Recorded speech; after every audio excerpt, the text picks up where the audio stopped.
दही से जिल्द गोरी और खूबसूरत बनाने के टोटके। जिल्द के हुस्न और दिलकशी के लिए दही खाने के अलावा चेहरे पर भी इस्तेमाल किया जा सकता है। जिल्द खूबसूरत बनाने के लिए दही को मंदरजा झैल तरीकों से इस्तेमाल करके देखें। Number 1, skin whitening. जिल्द पर दही के बाकायदगी से इस्तेमाल से जिल्द चमकदार हो जाती है और झुर्रियाँ दूर हो जाती हैं। स्किन वाइटनिंग के तौर पर दही को इस्तेमाल करने के लिए 1 से 2 छोटे चम्मच दही, चंद कतरे नींबू या नारंगी के जूस के शामिल कर दें। नींबू या नारंगी के अर्क में मौजूद सिट्रिक एसिड जिल्द को कुदरती रानाई मुहैया करेगा।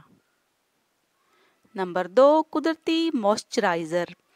जिल्द को नरम और मुलायम बनाने के लिए 4 बड़े चम्मच दही में 1 छोटा चम्मच कोको पाउडर और 1 छोटा चम्मच शहद शामिल करें।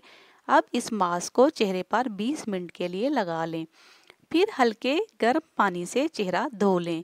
इसके अलावा दही में मसूर की दाल का पाउडर और नारंगी के छिलकों को मिक्स करके हम वज़न मिलाकर लगाया जा सकता है। इसे 15 मिनट के लिए लगा रहने दें। अगर जिल्द ज़्यादा खुश्क हो तो थोड़ा शहद भी शामिल कर लें। जिल्द नरम होने के साथ साथ चमकदार भी हो जाएगी। मुर्दा खुलियात हटाने के लिए स्क्रब। दही से एक ज़बरदस्त स्क्रब तैयार किया जा सकता है।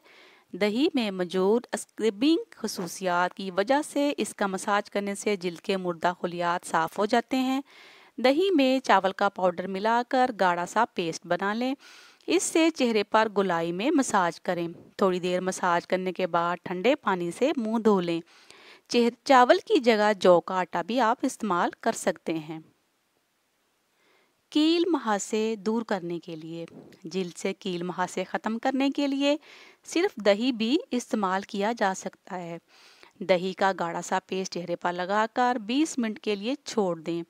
कुछ देर बाद मुंह धो लें। दही के पेस्ट में हल्दी पाउडर, चीनी और संदल पाउडर भी शामिल कर सकते हैं। इस पेस्ट से चेहरे का मसाज करें। 15 मिनट बाद ठंडे पानी से मुंह धो लें। आंखों के नीचे हल्के। थकन की वजह से आंखों के नीचे हल्के पड़ जाते हैं। इनको दूर करने के लिए दही की पतली सी तह आंखों के नीचे लगा दें। हल्की सी खुश्क हो जाने पर रूही की मदद से पोंछ लें और सो जाएं। इस अमल को 1 हफ्ता तक रोज़ाना करने से आप देखेंगे कि हल्के ख़त्म होना शुरू हो जाते हैं।